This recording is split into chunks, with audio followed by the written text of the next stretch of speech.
In the 1970s and 80s, an ordinary mail delivery became a source of widespread fear.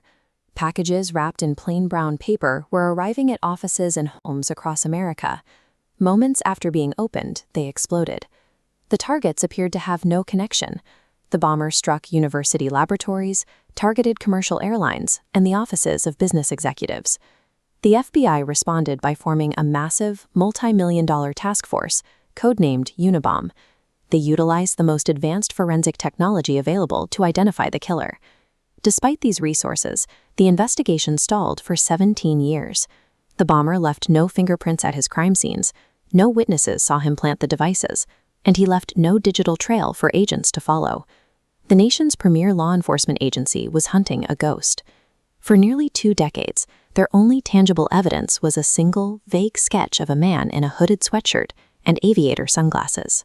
The FBI's investigative law relied on tracing the data trails of modern life. They couldn't catch a suspect who had completely opted out of that system. The search eventually led to a remote patch of wilderness in Montana. The man living there was Theodore Kaczynski. He wasn't a career criminal, but a mathematical prodigy who had been accepted into Harvard at just 16 years old. After earning a PhD and becoming a professor at UC Berkeley, he abruptly resigned from his academic post and disappeared from public life. Driven by a deep hostility toward modern technology and industrial society, he retreated into total isolation. While federal investigators were using high-tech surveillance networks to find him, Kaczynski was living in a tiny, unpowered wooden cabin. His life was invisible to the state.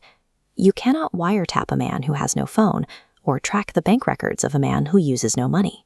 The most powerful investigative machine on Earth had been neutralized by a single man living like a 19th-century hermit. Kaczynski built his bombs with meticulous care.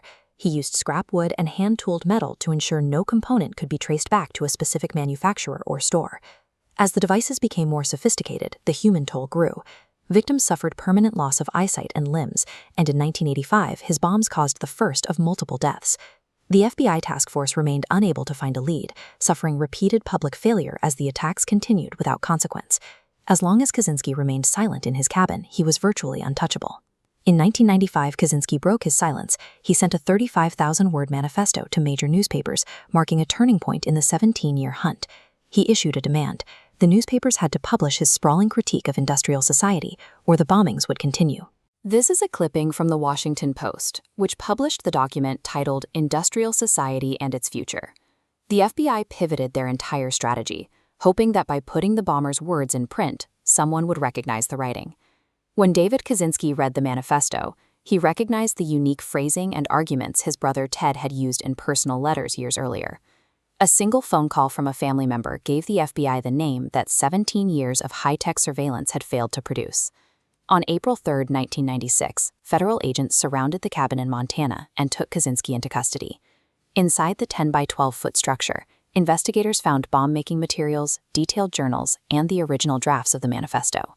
For nearly 2 decades, Kaczynski had successfully evaded the nation's most advanced surveillance networks by staying off the grid. But the moment he demanded that his ideas be heard by the world, he provided the only evidence investigators needed to find him.